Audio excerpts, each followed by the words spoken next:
Historia de México en 1829. Sobre bases endebles. Capítulo 1. Negociando el apoyo. Vicente Guerrero llegó a la presidencia gracias a la rebelión de 1828. Sin embargo, su gobierno no se consolidó.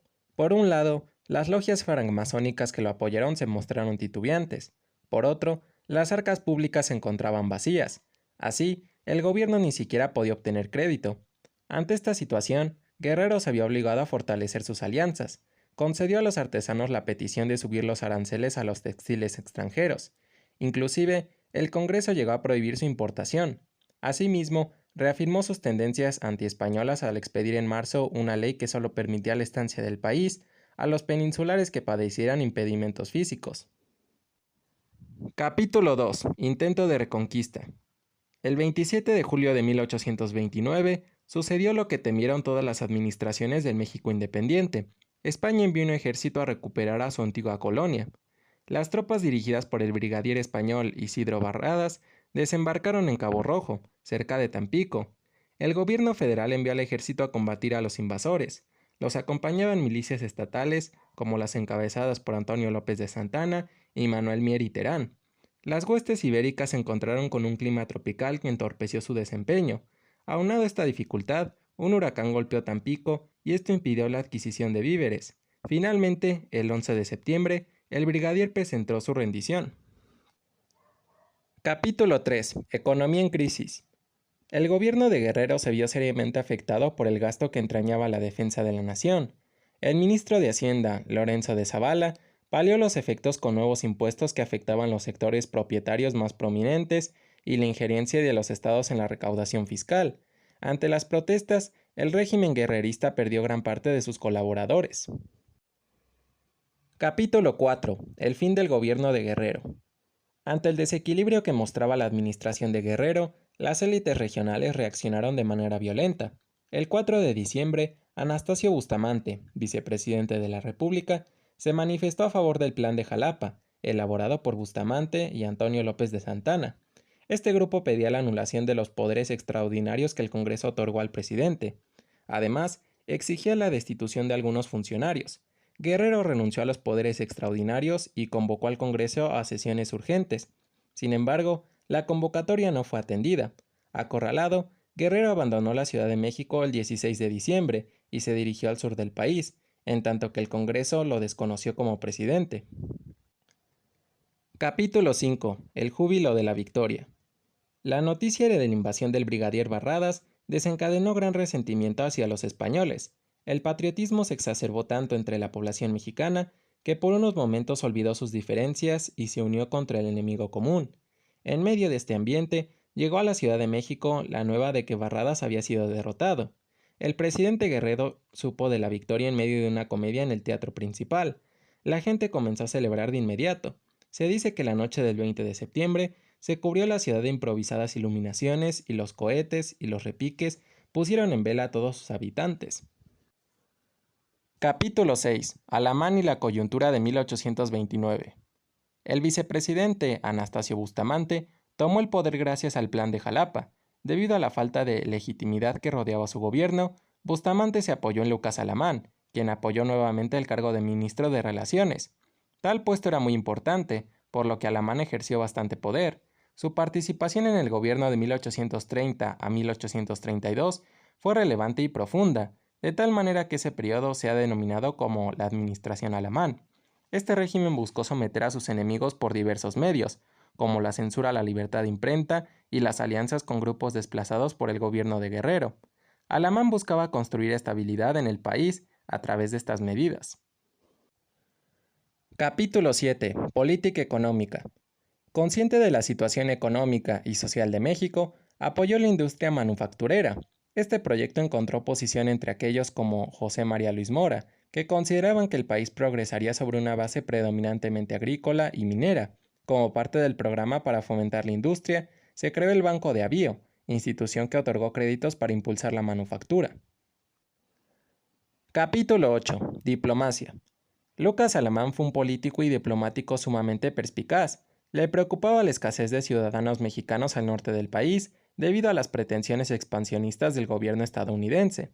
No era un secreto que los representantes norteamericanos habían ofrecido comprar parte del territorio septentrional. Para restringir la migración estadounidense a Texas, la administración alemán promulgó la ley del 6 de abril. De igual forma, promovió la migración mexicana hacia dicho territorio, con la ilusión de poblarlo con nacionales y no con extranjeros. Capítulo 9. Política interior.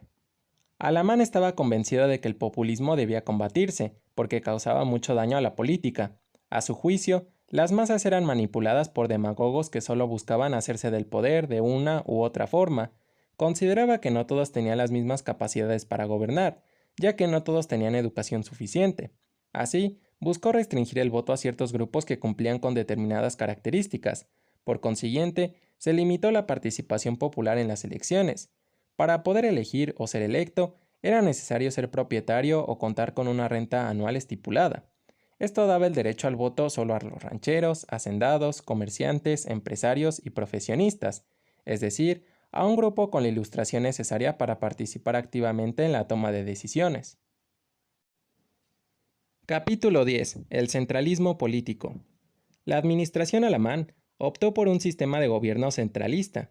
Tal disposición obedecía a la necesidad de fortalecer el gobierno y evitar así la fragmentación política, de manera que se intentó reorganizar al ejército y el aparato financiero federal.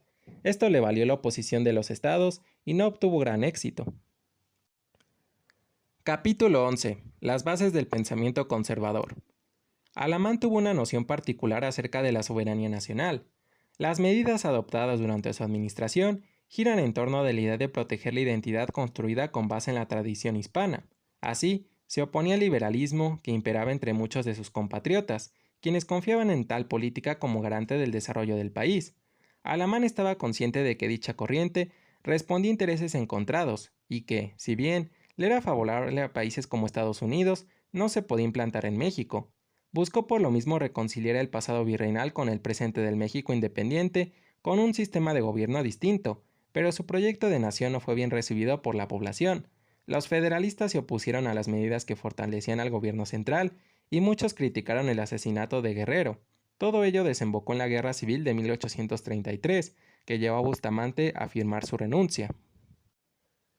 Capítulo 12. Breve biografía. Uno de los pensadores más trascendentes que han vivido en México es José María Luis Mora, escritor que destacó por su fuerte tendencia anticlerical. Sus ideales le valieron la fama de un liberal sumamente radical, ya que si bien fue un sacerdote, pugnó por la separación de la Iglesia del Estado. Sin embargo, él se consideraba solo un filósofo. Fue catedrático del Colegio de San Ildefonso y formaba parte de una rica familia del Bajío, que quedó arruinada por el movimiento independentista. Más adelante participó como consejero en el gobierno de Valentín Gómez Farías, en 1833. Durante esa época, alentó las medidas en contra de la institución eclesiástica. Capítulo 13. Liberal de cepa. Muchos factores distinguen el pensamiento de José María Luis Mora de otros liberales.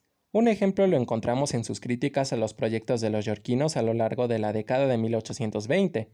Mora no estuvo de acuerdo con las expulsiones de españoles. Para él, los políticos y los caudillos que se hicieron con el poder al terminar la lucha armada habían traicionado a los ideales liberales. Esto lo llevó a criticar las medidas tomadas por Vicente Guerrero y Lorenzo de Zavala. Por otro lado, concordó con las acciones de Francisco García y con Gómez Farías, entre ellas la educación y el Estado laico. Capítulo 14. Contra los privilegios. Mora achacó el origen de los males que aquejaban a la nación a dos instituciones que impedían el cambio de las estructuras sociales, políticas y económicas, la Iglesia y el Ejército. Fue en el clero donde Mora encontró la mayor fuente de conflicto. Para el liberal, el clero estaba en contra de la igualdad entre los ciudadanos al mantener una actitud de élite. Es por ello que Mora dedicó gran parte de sus esfuerzos a las reformas educativas, ya que la enseñanza recaía en el clero y eso le otorgaba un gran poder. Además, era contrario a que las normas católicas se privilegiaran frente a las civiles, puesto que eso impedía que se pudiera gobernar adecuadamente. Capítulo 15. Matices.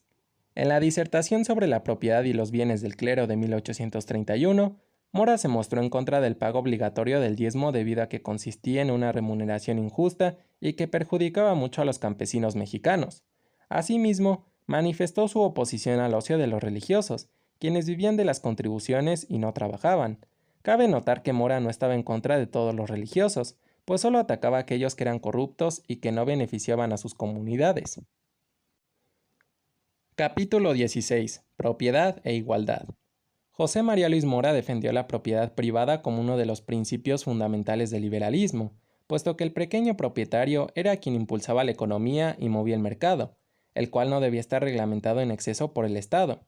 Para Mora, el individualismo constituía la base primordial para el progreso de la nación y consideró a la propiedad comunal como característica del atraso del país. Así, en opinión de este escritor, los indios no merecían un trato distinto, discriminatorio, al resto de la población, ya que bajo un sistema liberal, todos los ciudadanos deben ser iguales ante la ley. Capítulo 17. Impronta. El pensamiento de José María Luis Mora debe considerarse como uno de los pilares del liberalismo mexicano, el cual alcanzó su cúspide con las leyes de reforma de 1859. Los ideales de Mora dejaron su huella en muchos pensadores mexicanos del siglo XIX. Algunos ejemplos los hallamos en Mariano Otero, Ignacio Ramírez e Ignacio Manuel Altamirano.